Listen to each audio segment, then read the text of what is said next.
Yeah. The live Zooms. This is the camera's live. Dad, mute yourself. Dad, advice from son, mute yourself. And we will actually ask everybody to mute themselves. Yes. Yeah. I love that though. Son telling father, mute yourself. That's Oh, anyway, thanks everybody. It's great to see names and faces on the screen here, and thanks for joining us on this next Lyceum. It's so great to have Craig Considine lead this one, a Needham native, and his dad's with us now, and I know his dad from having started Needham Basketball Association in the 25 years ago, and I had kids that went through it, and so Craig played throughout, I guess, and then went on to remarkable other things, and so Craig has spoken at First Parish before, and it's terrific to have him join us now. So Craig, thank you so much, and I'll just pass it along to you and take it where it goes. thank you, Tad, and thank you all for being here this evening. This is obviously special for me and very unique for me, being a Needhamite, born and raised on 29 Oak Hill Road, right by Mitchell School. And it's funny too, in light of what we're talking about tonight, I'm specifically focusing on Prophet Muhammad. And there's this famous quote that prophets are never welcomed in their hometown. Jesus wasn't welcomed in his hometown. Prophet Muhammad wasn't welcomed in his hometown. So this is good and bad. One, I'm being welcomed in my hometown, but this also means I'm not a prophet. Not that I'm trying to be, but that's a good thing. So I appreciate the invitation. And as I said, this does mean a lot to me, to reconnect with my roots. And speaking about roots, my journey to becoming a scholar on Christian and Muslim relations, and in particular, Prophet Muhammad's relations with Christians, really unknowingly dates back to 9/11. So when 9/11 happened, I was 16 years old. And I'm not familiar at this point with the demographics of Needham. But when I was 16, Needham was predominantly white. It was predominantly Christian, either Protestant or Catholic. And I had no understanding of Islam, to say the least.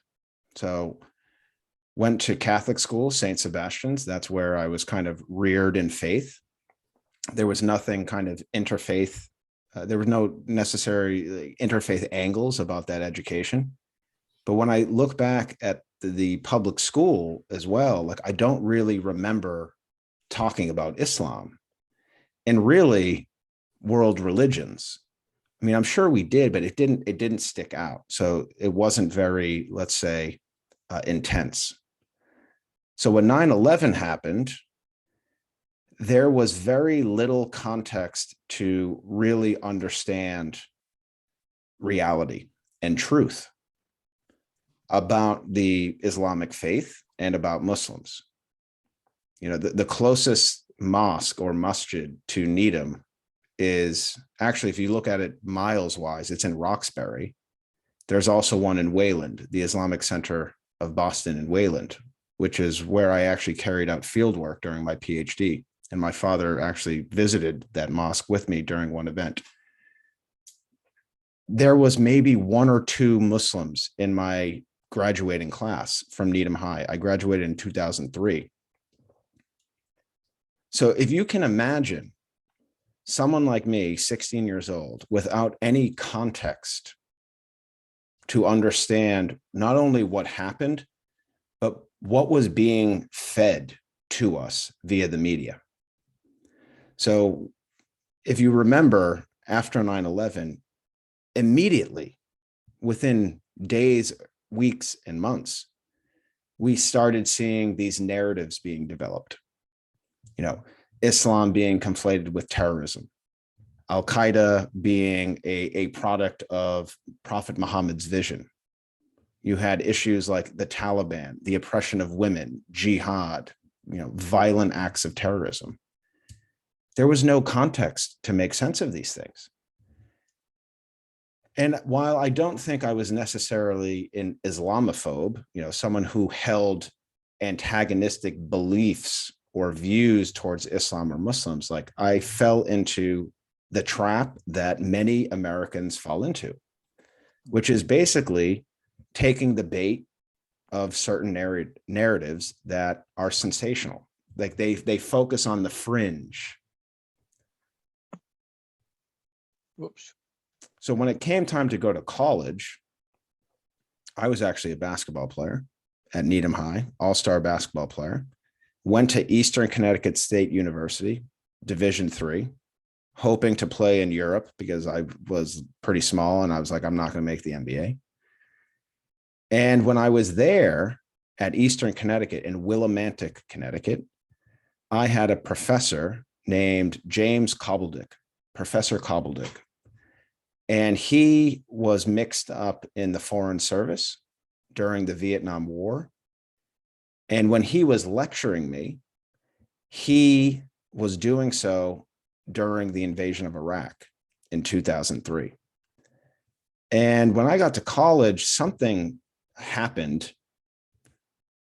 largely through Professor Cobbledick. And I realized that something pretty nefarious was happening with this invasion. I wasn't really believing or sold on these larger media narratives that were being fed to the American people. So like weapons of mass destruction and all this stuff. So I transferred to American University in Washington, D.C. And I was hoping to enter the intelligence community, CIA, FBI, NSA. I started taking Arabic classes. I started taking politically oriented classes relating to Islam. I wanted to figure out why something like 9/11 happened. Who were these people that everyone is saying hate us? So at American University, I was lucky enough to enroll in a class called The World of Islam. It's an Islam 101 course in the School of International Service. And the professor leading this course was Dr. Akbar Ahmed, who is the former ambassador from the United Kingdom, from Pakistan to the United Kingdom. And he's also one of the top anthropologists in the world, especially pertaining to Islamic studies. On the first day of class, Professor Ahmed pitched Islam to me and to my peers in the following way. He said, a hadith from Prophet Muhammad. A hadith, if you're not familiar, is a quote or a saying attributed to Prophet Muhammad. And it's the second main source of knowledge for Islamic theology, in addition to the Quran. This hadith said, again, Prophet Muhammad's words, the ink of the scholar is more sacred than the blood of the martyr. The ink of the scholar is more sacred than the blood of the martyr. And this quote, as I've said in previous lectures, really shook me to my core. I almost felt kind of duped in a way. I felt like my mind, my heart, my soul had been kind of captured by forces in society that wanted me to think certain ways about Islam, about this foreign enemy that, again, we were kind of fed through the media. So Dr. Ahmed is talking about knowledge, the importance of studying, and even more than the traditional approach to knowledge, which is, scholarship, books, peer-reviewed journal articles, conferences, being a professor. He was saying knowledge is more than that. Knowledge is actually accumulated partially through human interaction, through human beings, that you can collect knowledge, you can gain knowledge by living, by interacting with people, by building bridges of knowledge. And that, for whatever reason, it touched a part of me. It shook me to my core, and I invested myself in Dr. Ahmed's vision. And as I mentioned, Dr. Ahmed, he's an anthropologist, but he is also a leading proponent of interfaith dialogue. And before I move on, I'll give you one example that I actually brought up in my class today. In 2002, if you remember, US citizen and Jewish American Daniel Pearl, he was working for the Wall Street Journal. He was based in Pakistan, and he was captured, and he was brutally murdered, and he was beheaded by affiliates of Al-Qaeda. And Dr. Ahmed reached out to Daniel Pearl's father, Judea Pearl, who is a professor at UCLA. And I believe he's still a professor at UCLA. And Daniel Pearl's mother, Judea's wife, was a Jewish person of Iraqi descent. Iraq. There is a small Jewish community in Iraq. And Dr. Ahmed reached out to Judea Pearl and said, basically, we need to work together to correct the perception that is being fed to the American people, that Muslims and Jews are forever enemies, that they've always been linked up in conflict and war and violence. So that's the grounding that I had as a young scholar. It was not Islam that really triggered my interest. It was the power of knowledge and what knowledge can do, not only for me to transform me and to make me feel more whole, and that I have control over my heart, my mind, and my soul, but more importantly, what can knowledge do to build bridges of understanding in our communities? So that's the foundation that really triggered my academic journey. And if I could fast forward real quick so I can get to the people of the book, our topic tonight. I went to London after American University. I got my master's degree there in international relations, came back to America, rejoined Dr. Ahmed for 2 years. We did an ethnographic study in which we traveled around America. We visited over 100 mosques, seeking to understand what it meant to be an American through the lens of Muslims. He wrote a book. I directed his documentary, which is on YouTube, by the way. It's called Journey into America. Once that ended, I needed to clip my wings. I went to Ireland, Trinity College, Dublin, to do my PhD. And it was in Dublin that actually provides the segue into people of the book.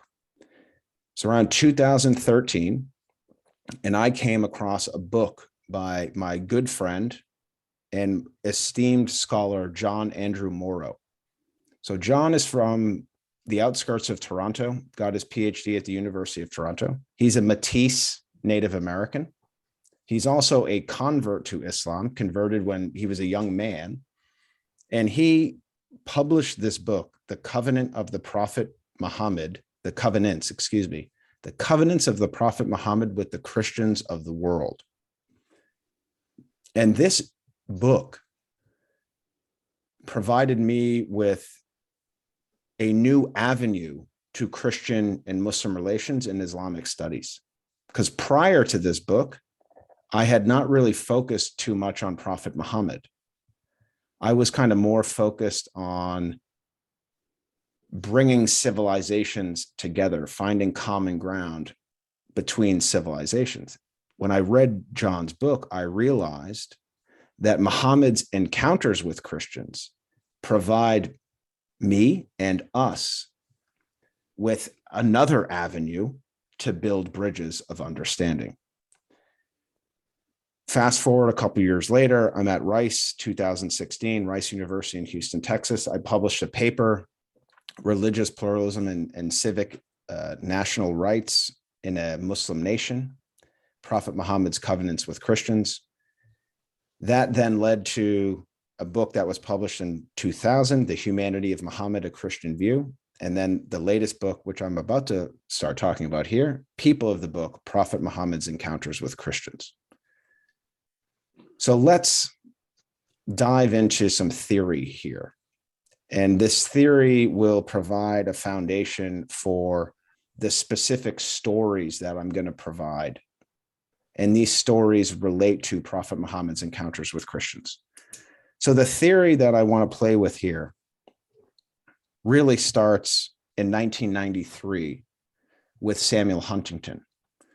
So Samuel Huntington might be familiar to some of you. He is he's passed away, but in the early 1990s, he was based at the Kennedy School of Government at Harvard. And Samuel Huntington wrote a really influential article in Foreign Affairs, a magazine and pseudo-academic journal. And in 1993, we're talking a few years post-Cold War, Berlin Wall had fell and so on and so forth. And Huntington, being a political scientist, puts on his kind of imaginary hat. And he's saying, okay, so if capitalism has triumphed communism, what's the next big deal? What's the next big conflict? And Huntington came up with this theory that I think is quite problematic. And let me explain why. So the first element here that's problematic is that he looks at civilizations as coherent, monolithic entities. So for Huntington, Western civilization was one entity. Islamic civilization was another entity. And he had 6 other civilizations that he referred to. But his thesis was that Western civilization and Islamic civilization are on a crash course, and that they've really always been in conflict. This was 1993. So what do you think happened when 9/11 happened? Huntington's theory becomes true. It gets credibility. And the Bush administration, if you remember, this kind of neocon entity that, that's a problematic term in many ways, but if you look at the rhetoric and even the policy coming out of the Bush administration, it was very much in line with the clash of civilizations. This idea that Islam and the West were coherent entities, right? So not recognizing diversity within these entities, and that they were on a crash course with one another. I think that's pretty problematic, right? So like, to give you an example, Islamic civilization has deep roots in Europe, which is right Western civilization. If you look at the origins of Muslim Spain, Muslims arrived to Spain in 711 and they left in 1492. And they were a lot more tolerant than Christian mainland, other parts of Europe at the time. So Huntington's saying, Islamic civilization's like out there. It's separate, it's isolated. So that's problematic, I think, in itself. So the next theory here is the dialogue of civilizations. The dialogue of civilizations was first popularized by Muhammad Khatami in 1999 at the United Nations in New York City. And President Khatami is the former president of Iran, which kind of challenges people's understanding of Iran. And he's talking about the dialogue of civilizations, that the clash of civilizations does not need to be inevitable. And that if people come together through creative projects, through dialogue, through mutual collaboration, and so on and so forth, we can actually build these bridges of understanding. Pope Francis has recently also advocated for the dialogue of civilizations, quite literally.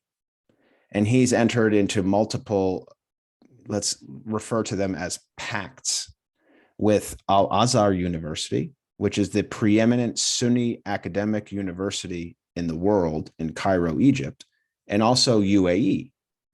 And they're talking about human fraternity. They're talking about tolerance. So the dialogue of civilizations is the antidote to the clash. But what I'd like to provide you with here today is a theory or concept that actually pushes beyond mere dialogue. Because we have to be fair here. Dialogue is important. We understand that. And dialogue is not just words, right? Dialogue is not just people saying nice things. Dialogue is action, right? Like you can live dialogue. But coming together, groups of people coming together, does not always guarantee harmony or unity.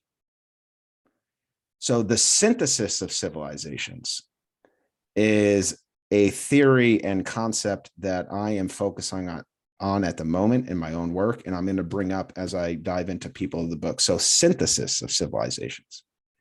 When you think of synthesis, right, you think of things like coming together, blending in, where it's really hard to distinguish like what is Christian, what is Muslim, what is Western, what is Islamic, right? So we're creating through the synthesis of civilizations a kind of hybrid culture, a new way of thinking, a new way of being.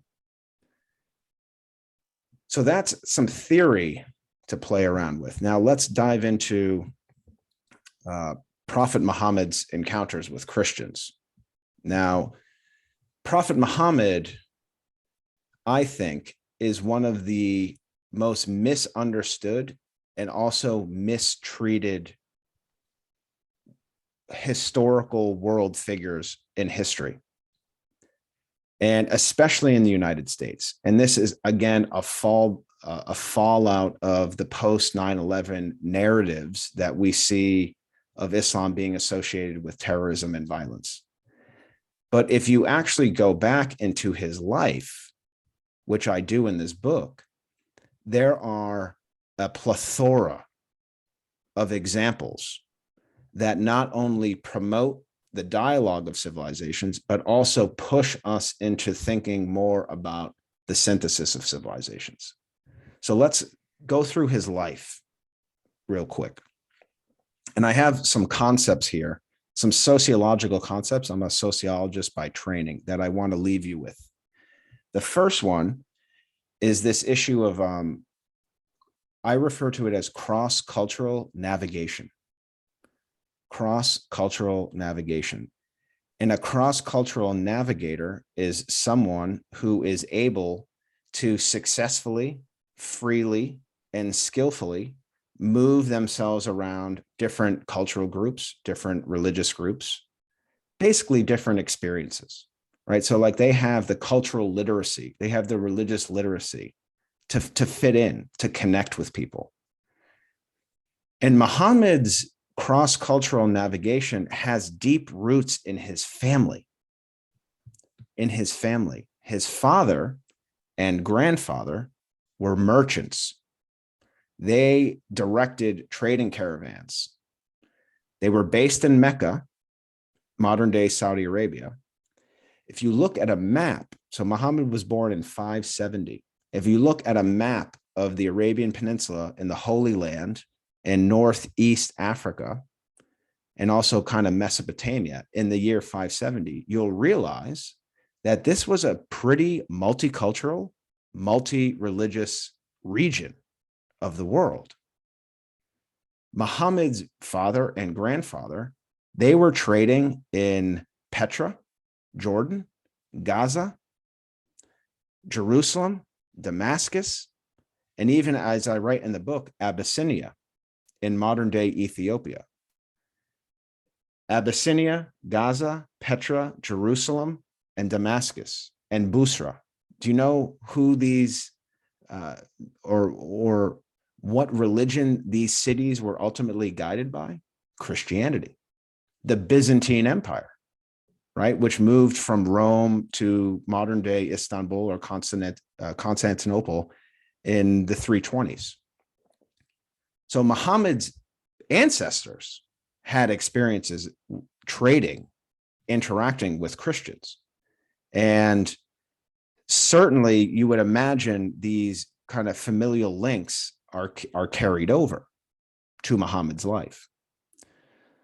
Muhammad's father dies before he's born. and he goes into custody of his uncle, whose name is Abu Talib, Abutalib. And there's a story documented in traditional Islamic sources. When Muhammad was 12, he was joining Abu Talib on a trading caravan mission to Damascus. And on the way back from Damascus, they stopped in Busra. And there's a picture, in the middle of my book here, I have a collection of pictures. Let me see if I can bring it up so you can actually see it. So these are the ruins of Busra. You see that first picture? That's a Christian civilization linked to the Byzantine Empire. So Muhammad was 12. The story goes like this. The trading caravan was parked. It parked itself by a monastic cell where Christian monks meditated and hung out. And again, these Islamic sources say that there was a Christian monk named Bahira, Bahira, who was observing Muhammad and recognized that there was a low hanging cloud over Muhammad, kind of protecting him. And Bahira invited the trading caravan mission into his monastic cell, invited Muhammad into the cell too. And the Islamic sources say that Bahira prophesied that Muhammad would become a prophet. And this is the first documentation that we know of someone recognizing Muhammad's future influence or greatness. And this is a Christian. So Muhammad is familiar with Christian communities. To be a successful merchant at this time, you had to be aware of cultural sensitivities, right? Like what successful business person to this day is not able to kind of interact with people outside of their faith or tradition. So Muhammad was, I think, a lot more knowledgeable of Christianity and Christians that a lot of people suspect that he was living in isolation, and he wasn't. He wasn't living in isolation. The Arabian Peninsula was being squeezed between empires. To the east and north was the Byzantine Empire. To the north and west, Byzantine. To the east was the Persian Empire, Zoroastrian. The Byzantines and the Zoroastrians were fighting each other for quite some time, generation-long conflict. Who do you think Muhammad would naturally ally himself with? Zoroastrians or Christians? So that leads us into some broader similarities between Islam and Christianity. And one of the main examples that I like to use as a kind of area of common ground between Christians and Muslims, but also Jews, Christians, and Muslims. And again, we can extend this even further out. This is linked to the year 610, when Muhammad receives the beginning of the revelations from God. So in the Islamic tradition, Muhammad is receiving direct messages from God. And these direct messages are then put into the Quran, right? So the Quran is the literal word of God. And Muhammad is just merely relaying these messages. So in 610, Muhammad is in a cave in Mount Hira, which is in modern day Saudi Arabia. And he often went to meditate, to live in isolation, to contemplate the realities of the world, the realities of his situation. And he was visited in 610. So he's 40. This begins his prophethood. He was visited by Angel Gabriel, who in the Christian tradition was the angel that basically revealed to Mary that Mary would give a miraculous birth to Jesus. So it's the same prophet. Muhammad is claiming that Gabriel came, grabbed him, shook him, scared the living daylights out of him, and told Muhammad to read. And Muhammad said, well, I'm not a reader. I'm not a learned man. And that's kind of I don't want to go on that tangent, but so Muhammad leaves the cave, has this experience. You can imagine having a supernatural experience. I've had a couple of, I think, religious supernatural experiences, and they scare the crap out of you, really. So Muhammad is leaving the mountain, leaving the cave. He goes home in Mecca to his wife, Khadija, who, by the way, this is important when we talk about women's rights. Khadija was 15 years older than Muhammad. Khadija asked Muhammad to marry him. Muhammad worked for Khadija. Khadija was a prominent businesswoman. Think about what type of man Muhammad must have been like. This woman was 15 years older than him, more influential, more powerful, had more money, but he worked for her. So Muhammad goes home to Khadija, and Khadija says, what you're experiencing is true. This is real. This could be part of your mission. So Khadija, a woman, is recognized as the first Muslim outside of Muhammad, the first person to accept the revelation. Now, some Muslims would say the first real Muslim is Adam and Eve, but that's kind of a debate. The second person that Muhammad goes to after receiving the revelation in 610 is Khadija's cousin, Warqa ibn Nawfal. Warqa ibn Nawfal was a Christian living in Mecca. And Warqa has been linked to different Christian sects of early Christianity. Some of these sects still believe that prophecy and prophethood was alive, right? So like things didn't end with Jesus. There were Christians that believed that. And I'm happy to get into the divinity of Jesus in the Q&A. So Warqa recognizes Muhammad as a prophet and tells Muhammad, again, this is all according to Islamic sources, which are well documented and cited in the book. He says that Muhammad is going to bring a new law, as Moses brought a new law to the Jewish people. So that's quite significant. The first person to recognize Muhammad's prophethood, Bahir the monk, a Christian. The second person to recognize the legitimacy of the revelations was a Christian. And then we have Angel Gabriel mixed up in all this as well. And there's a funny, or not funny, but there's an interesting statistic. Islamic sources say that Angel Gabriel visited Muhammad 24,000 times, which is substantially more than the amount of times that he visited Jesus and Moses. And this is documented in the book.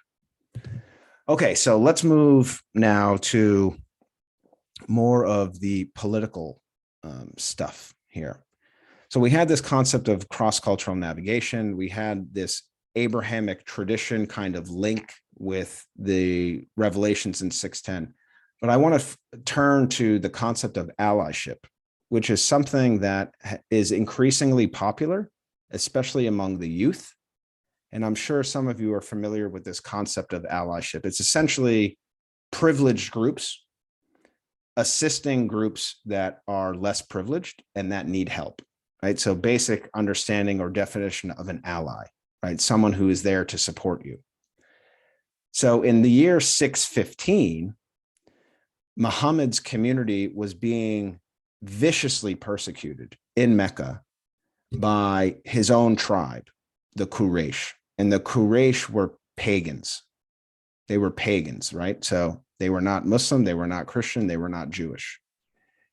And the Quraysh, basically Muhammad's ancestors, his own family, was threatened by this movement that was focusing on, things like spirituality and peace. So Muhammad was a threat, and his people were being persecuted.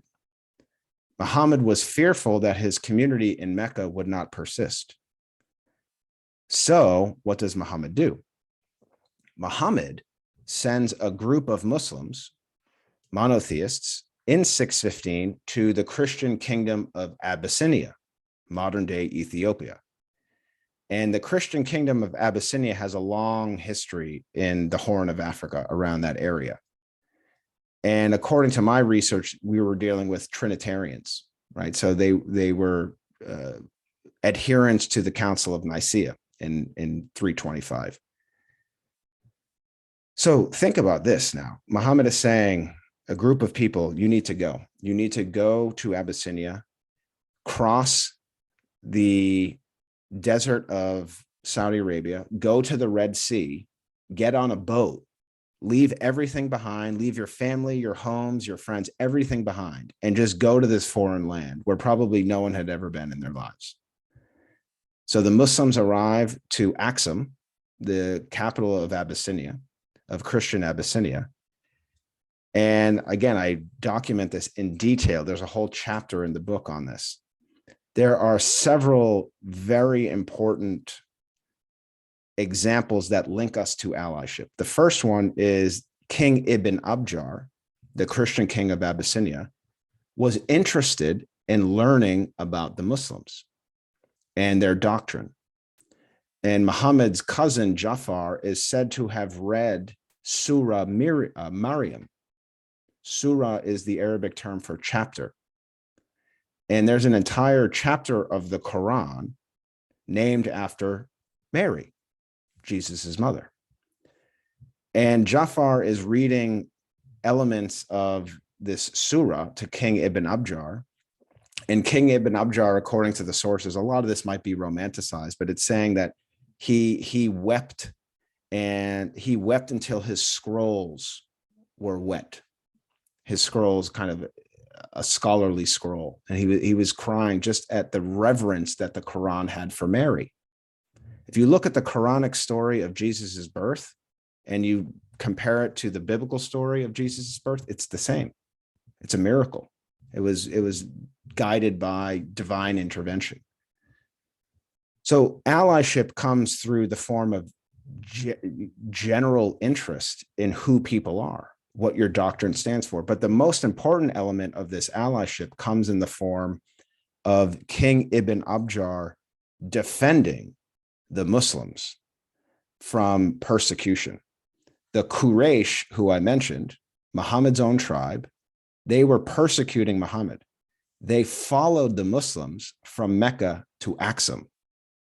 They went to King Ibn Abjar's court to pitch to King Ibn Abjar, give these people back to us. They're heretics, they're rebels, they're no good. And King Ibn Abjar refused to give the Muslims back to the Quraysh. If they had done that, the Muslims would have been probably put to death in Mecca.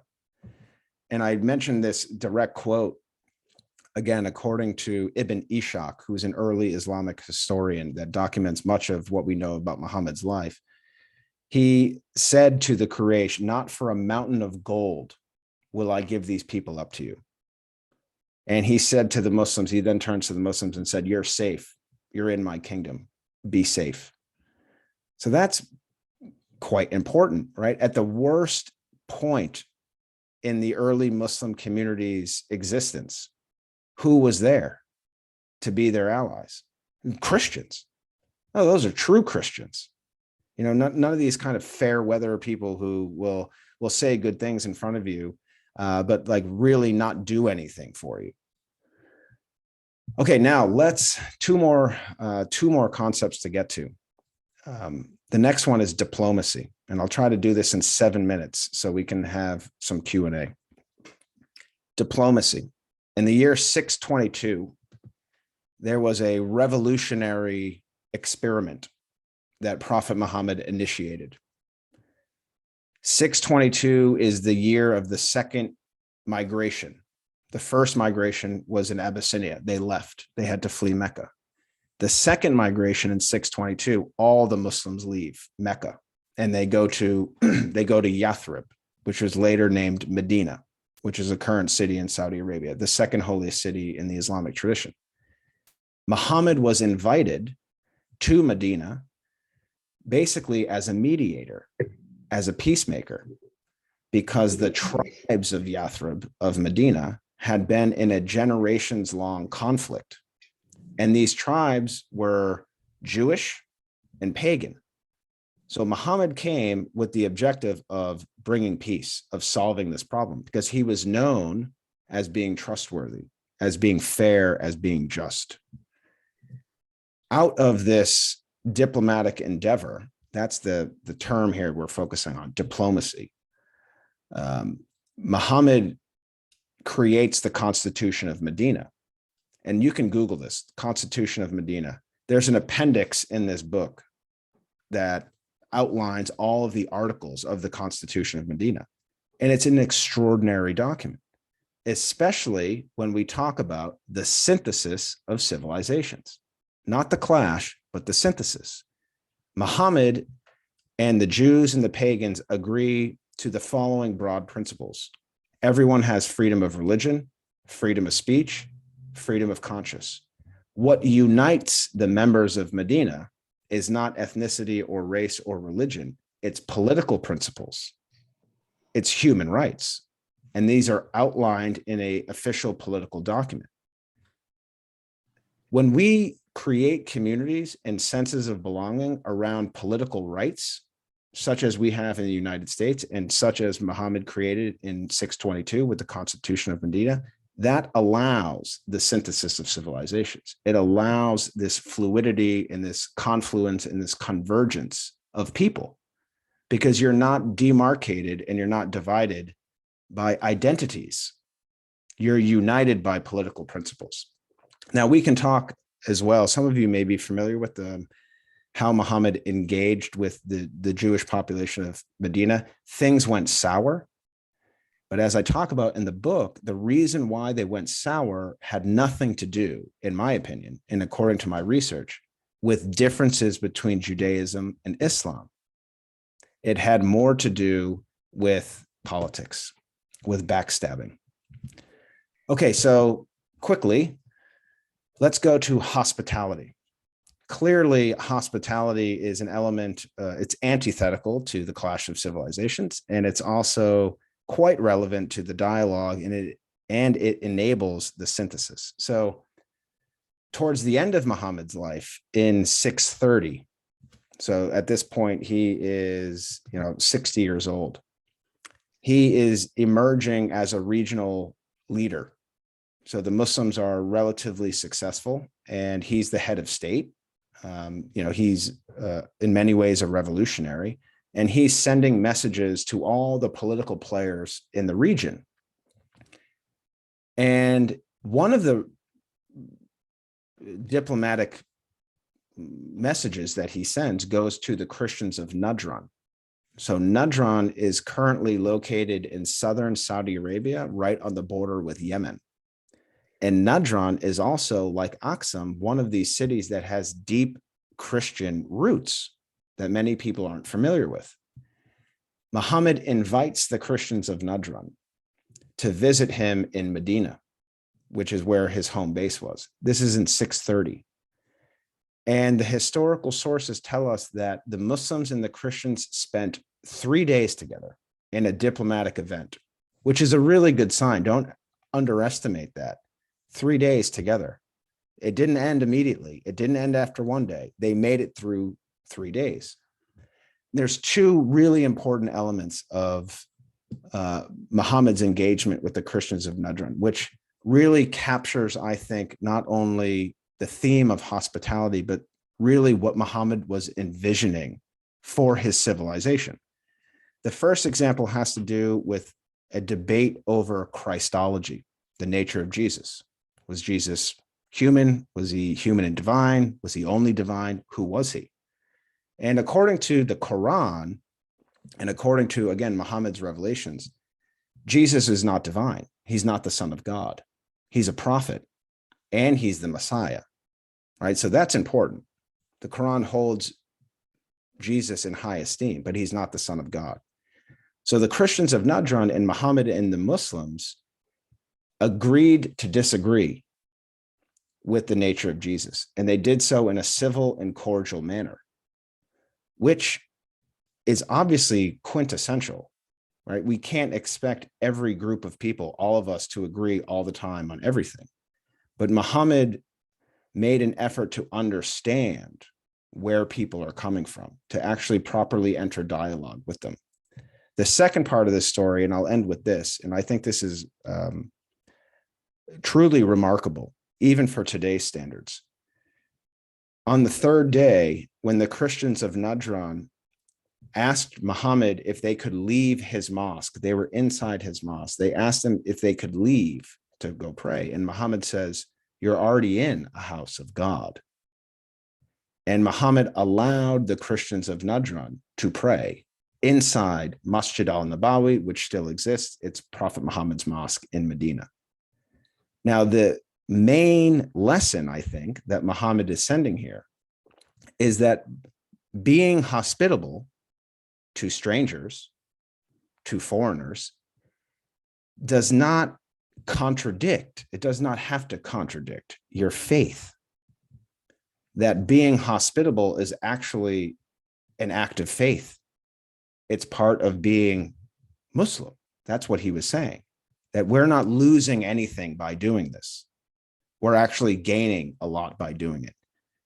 So back to our theory before we open this up, right? So I left you with some sociological concepts. You have cross-cultural navigation, Abrahamic tradition, allyship, diplomacy, hospitality, but all of this fits into the framework of the clash, the dialogue, and the synthesis. And I think we, as human beings, as people with the ability to rationalize and the ability to choose what we want to focus on, we can focus on the clash. We can focus on the Crusades. We can focus on 9/11.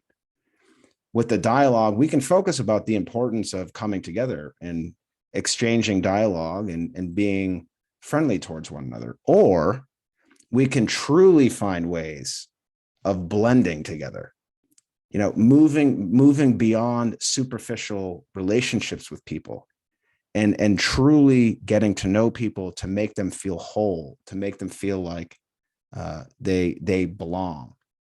And what's great about Prophet Muhammad's encounters with Christians is it went both ways. The Abyssinians went out of their way to make the Muslims feel safe. And with the example with the Christians of Najran, Muhammad went out of his way to make people feel like they belong. And if you don't have that sense of belonging, this synthesis or confluence of civilizations is impossible. It's simply not possible. So I'll stop there. I'm happy to go beyond 7:30 if y'all want to hang around. So let's maybe open this up.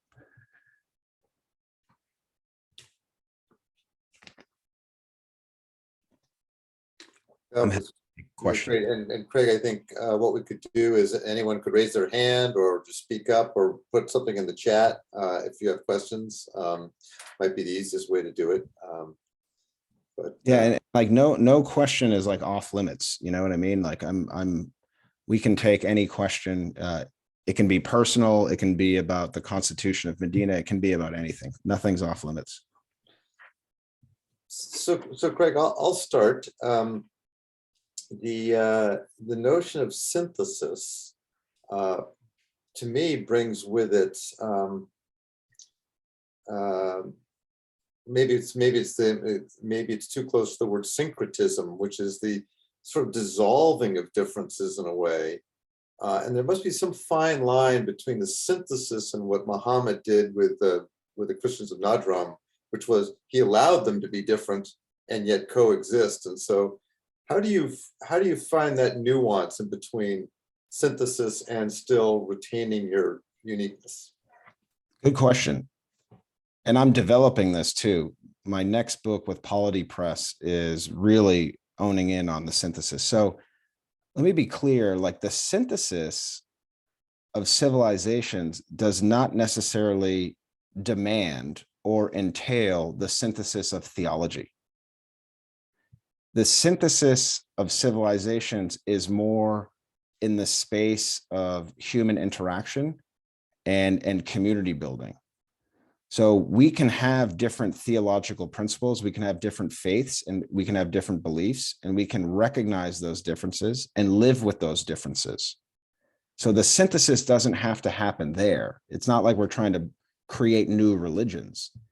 The synthesis happens when communities like bring their best and their brightest, and communities come together with one another to focus on things like, common civil or civic projects, where we can work together in the public sphere, inform our actions through our religious principles, and create a kind of new culture, not a new religion, but a new culture. And I think we see this throughout numerous elements of Islamic history and even Western history. So one example of the synthesis would be some of what transpired in southern Spain, Andalusia, right? Where like you had Jewish philosophers serving in the high court of the caliphs of Andalusia, bringing this philosophy in,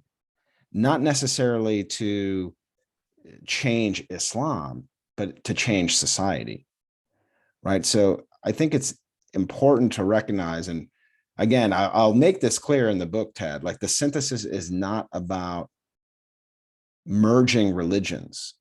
It's about finding ways of using the best of our religion, putting it into the public sphere, mashing it all up and coming up with something new. I mean, it's like when we think about America, like the ideal romanticized version of America is very much a synthesis, isn't it? Right? Like we're a nation of immigrants, of multiple cultures. And it all works.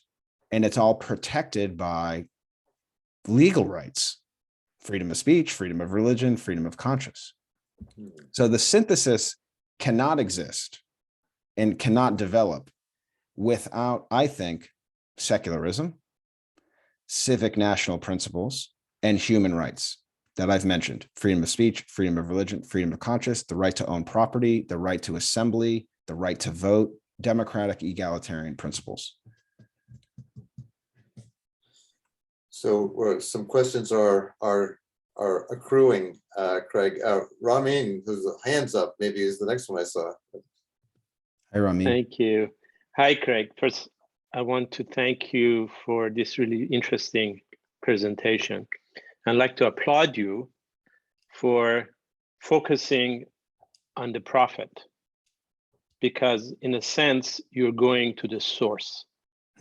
Because, it's like the difference between Christ and what is considered Christianity today, and what is Muhammad and what is considered Islam.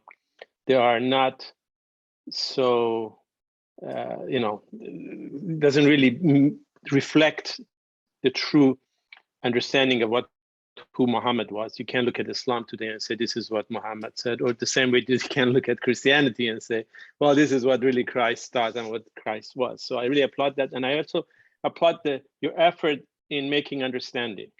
I have a question, I'll come back to that, but I have also a comment. The word synthesis is very artificial. Sounds artificial in a sense that you're trying to make something of something that isn't there, and you're trying to create something sort of new, if you will. Whereas from a Muslim point of view, the idea of Christianity and Islam, they are in harmony completely, because one of the fundamental messages of Prophet Muhammad was that Islam is the continuation of the same message from Abraham, Noah, Abraham, all the prophets, some of the key prophets in the Old Testament, Jesus, and he himself being in this process of succession, that at every time, for every community, for every ummah, there is a new prophet. So from a religious and spiritual point of view, for a Muslim, there is no differentiation between Islam and Christianity. It's the same. And the question I was going to ask you is, thank you for that. with all the new scholarship of people like yourself and many in the last few decades, maybe 100 years or so, that has really brought out has cleared the air about Islam, because Islam had been suffering for 1,000 years of propaganda against it in the West. Why is it that still there is such resistance? Why aren't people listening to you more? And people, like many other scholars like yourself who have kind of taken this courageous step and brought out these critical things that have been missing in the Western culture. Yes. Thanks. Thank you for that. Appreciate your critique too of synthesis. And like you brought up the word harmony. The harmony of civilizations actually sounds good too. And that's differentiated from dialogue. So why don't people listen? Okay, I have 3 points. The first one is more at a intrapersonal level, and it's apathy. People don't care. And the reason why people don't care is because they don't, in this context, they don't see how or where things are interconnected. They don't see why having more, let's say, better relations with Muslims and Islam actually could impact their life for the better. So there's an apathy that is linked to a disinterestedness. And I think that disinterestedness is stemming from people failing to realize that we're actually all interconnected and all of these things actually matter. And there's also like a spiritual crisis, I think, too, which is really a conversation for a whole Zoom event in its own right. Like why don't people care about building bridges of understanding between different groups of people, especially Christians and Muslims, the two biggest religious communities in the world. And obviously the United States and the so-called Ummah has been mixed up with each other intensely in the wrong ways in recent memory. And this goes back to what I was saying about us having a choice. Like, why would we focus on the clash? Like, what is it about human nature that pushes us towards like the fear and the division? So the apathy is one thing. The second thing on why people don't pay attention is a lack of, or why people don't care, is a lack of knowledge. And this goes back to even where I started this, when 9/11 happened, I had no context to make sense of what was being delivered to me in the media. So the lack of knowledge falls on school systems. It falls on our places of worship. It falls on various curriculum. And let me remind everyone too, like when I talk about lack of knowledge, it's not just about reading. It's about having memories and stories with people. That's really knowledge. Like I often tell my students, I never understood theory, how to understand theory, until I got into the field and until I started spending time with people. So I had these individual moments in my memory or relationships with people. That is a great source of knowledge. And then the third one is our lack of leadership. And the lack of leadership starts at the very top in the national government. It goes down to the state, it goes down to the local level, and it also diffuses itself into places of worship and non-worship. And that is tied, I think, to apathy and lack of knowledge. Just not having the right people guiding, especially young people, into this space of dialogue, into the space of harmony, or what I was referring to as synthesis. Like we need people to convince the younger generation that there is hope and inspiration in coming together. It's a lot harder to do than to convince people that these people hate you, right? So it's a deep, it's a structural issue, it's a spiritual issue, and one that needs to be taken quite seriously, more seriously than it is now. Thank you. Craig, just one note. I didn't mention that Ramin had given a previous Lyceum on the Baha'i faith. Oh, very good. A leader in the local community there. So Thank you, Ramin. he's a very knowledgeable source. I can tell. Other questions, Craig, in the chat from Diane. I heard that if Christians had not insisted on the Trinity and been more Unitarian, say, there could have been a merging of these two faiths. Yes, absolutely. Absolutely. And this is really one of the main areas that I focus on in the book. So when I was talking about Waraka and Bahira, Islamic sources treat some of these individuals and other Christian communities around the area as being more Unitarian than Trinitarian.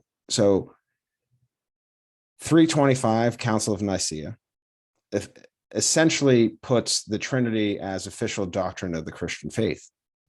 So those who didn't believe in the Trinity became heretics. They became exiled. And where did they go? They went away from Constantinople, and they had to go into spaces where there was no one. That brings in the Arabian Peninsula. So Muhammad was not anti-Christian. He couldn't be, because the Quran wouldn't allow it, and the Quran is the word of God. Now, was Muhammad anti-Nicene or anti-Trinity? That's a more interesting question. Theologically, if you look at some of the fundamental kind of principles laid out in the Quran and the Hadith, Muhammad would criticize Christians for going to excessive realms with their faith, basically saying Jesus is not the Son of God, and this idea of the Trinity is polytheism. However, as I mentioned in the book, the Christians of Abyssinia and the Christians of Najran were adherents to the Council of Nicaea. So these were Trinitarians. So even if Muhammad disagreed with their belief, that did not discourage him from engaging with them, from sending his people to them, from hosting them in Medina, like he did with the Christians of Najran. So the Council of Nicaea, my friends, 325, the Council of Ephesus, 431, and later councils. I mean, if you want to understand how the Islamic tradition largely approaches Christology, you have to go back to Christianity's own internal debates about the nature of Jesus. And I do that in the book. I really spend a lot of time talking about who these Christian communities were. That's quite interesting. So I see another one. Wendy's, you say the early Islamic goals of synthesis and tolerance do not jibe with extreme adherence to Sharia. Is that a political adaptation for some reason in Iran? Let me say this about Sharia. I think an important comparative note here, when you think about the Supreme Court of the United States, right? We tend to look at it as conservative, liberal, Democrat, Republican. That's basically how it works. So these are judges, these are jurists who interpret the Constitution. Now, the same kind of spectrum of belief applies to the Sharia in many ways. There are different, the Arabic term is called madhab, different schools of thought within Sharia, right? So you have kind of some that lean more liberal, like the Hanafi school of the Sharia tends to be a little bit more liberal. And then there's other elements of the Sharia. The most extreme would be, I suppose, the Hanbali doctrine or the Hanbali madhab. So when the American media uses the term Sharia, it needs to be dealt with. It needs to be dealt with quite carefully, because Sharia is not a monolith, right? Just as all of our judges in this country do not interpret law in the same way. You have conservatives, you have moderates, you have extreme conservatives, you have liberals, you have super liberals. And Sharia, also, let me add this, and I tell this to my students, like, if I asked you to go get me the American Constitution, you could easily Google it, or you might have a pamphlet in your home or an index in a book, and you can pull up the Constitution. Now with Sharia, it's not codified. It's not a codified set of law or legal principles, really. The Sharia is an interpretation of the Quran and the Hadith. Now, the Quran is a huge book. I have like 5 of them up here, at least. So that entire book is the Sharia. And that is where, quote, Islamic law, I don't even think that term Islamic law properly applies to Sharia. Sharia is more like, for Christians, for me, it's like, the Christian way of life, like the 10 Commandments, how you live your life. That's what the Sharia is. Sharia has been conflated with Islamic law because certain governments around the world who are led by Muslims, not by Muslim scholars or jurists, by Muslim politicians who are using a version of the Sharia and saying that this is what true Islam is. So we have to be very careful with this term Sharia. There's a lot of nuance that needs to be taken into consideration, and also understanding that, the Sharia it's always adapting to the times, to the local contexts, to the national contexts, right? So it's not like a static, it hasn't always been the same way. And I think that's important to recognize. Now, Iran has their own interpretation, but you have Muslim communities in the United States, that don't see the Sharia as needing to be implemented at the national level. It's something that is negotiated and implemented at a private level. It's how you treat people, what you eat, how you behave. Right. So some of these kind of more social norms and behaviors, rather than talking about, what do we do with religious minorities at a government level? So Sharia, be careful with that term. Great. So there's another one here. It says, Charles Thomas, thank you, Craig and organizers. I have to leave. I think the U.S. being a nation of colonizers would be more accurate than a nation of immigrants. It's both. It's both. In my opinion. Of course, we cannot be suffering from historical amnesia and forget about what happened on this land. It's a fact of life, and things like, more hot button topics like critical race theory. I think critical race theory is an important part of the discussion about what's happening here. There's a lot of backlash against it. For reasons that I don't agree with, trying to silence dissent. However, if you compare America to other countries in the world, politically and historically, if you look at the Constitution, what the Constitution enables, and if you also go back to how the government enabled migration into this country, I think we also would be suffering from historical amnesia to say that this country isn't or hasn't done a lot of good for people too. So it's kind of, it's like the enigma of the founding fathers. So you had these people coming up with these glorious documents like the Declaration of Independence and creating the foundation of a country, which has been quite successful. At the same time, many of them were slave owners. And this is what the American experiment has always been about. This is what we've always tried to grapple with. How can we deal with our demons, but how can we actually move forward and progress together in a more harmonious way? So I would agree with Charles. We are a nation of colonizers, but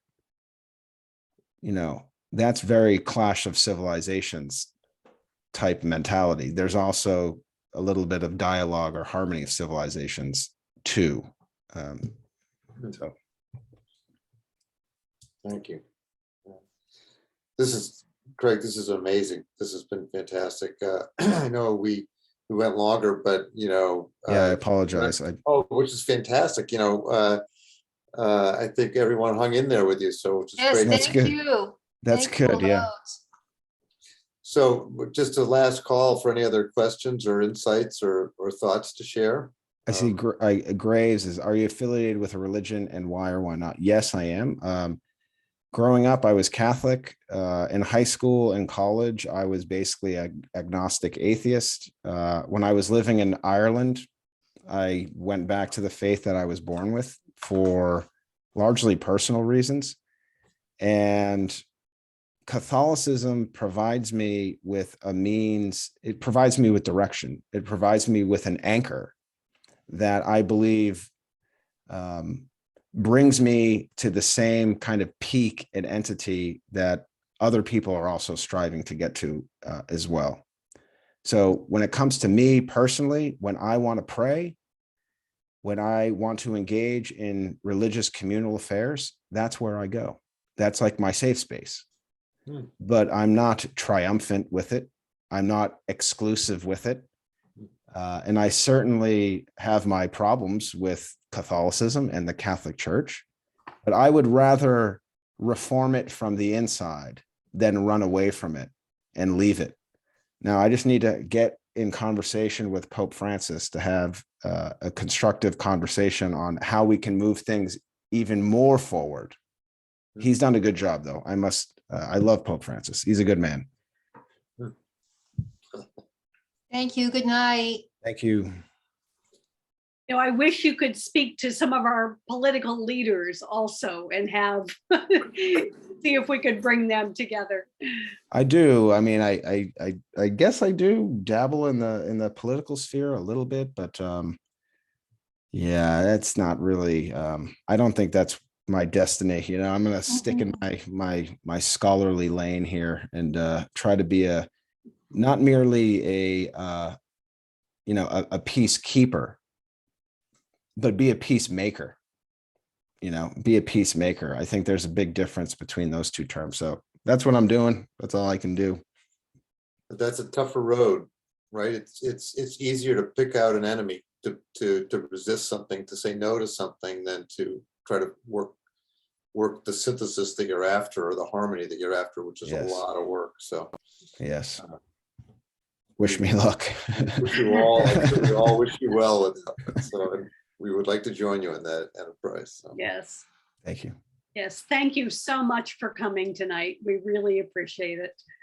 Thank you all. And it was a pleasure. Thank you so much for welcoming me and sending love from Houston to my beloved Needham. It'll always hold a very special place in my heart. It's a great place. Very lucky to have grown up there. And Houston, what are you doing in Houston? a job. I teach rice. That's it. That's why I'm here. I'm thankful though. I met my wife here, and there's a lot of amazing people. I always think of them as the people that took in all those people from Katrina. Well, they did, yeah. Internal refugees. But I must say, and I guess we can leave with this, like Texas is often affiliated with like kind of hardcore evangelicalism.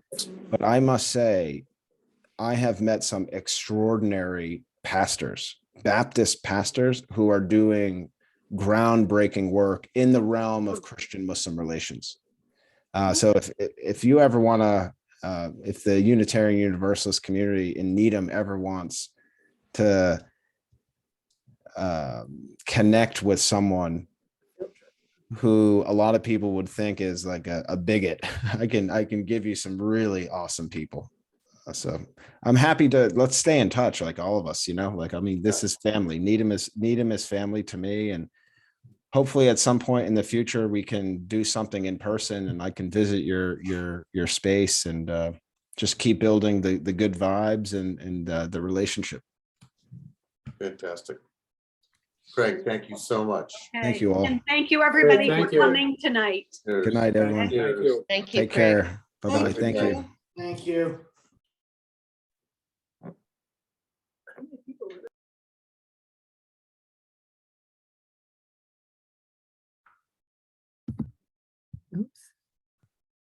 Mhm.